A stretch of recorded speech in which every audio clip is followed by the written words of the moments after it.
Team-based learning, better known as TBL, is a recent experiment that many professors, like Assistant Professor of Education Stephen Henderson, are using to change how their classrooms work. I now have to think about what is it that I want to communicate to the students broadly, the content that I want to share, but then more importantly, what do I want the students to do with that content? So it's a shift from delivery content to interacting and engaging with the content. But TBL isn't the only teaching style that is making students work together.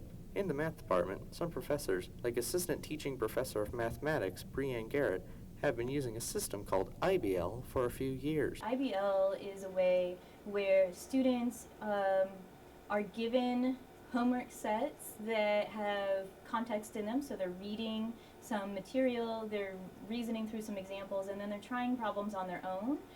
And then they come to class with their solutions to those problems. We take turns presenting on the board, so students present their ideas to those problems.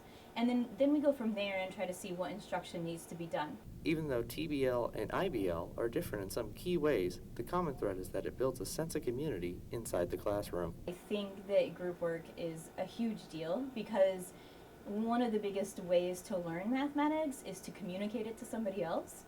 And so if you have this idea on how to solve a problem, for example, and you share that idea with somebody sitting next to you, that helps you see, is my thinking legitimate or not? And it also, that other person is also listening to you, so you're providing each other feedback, and I think you learn a lot from working in groups.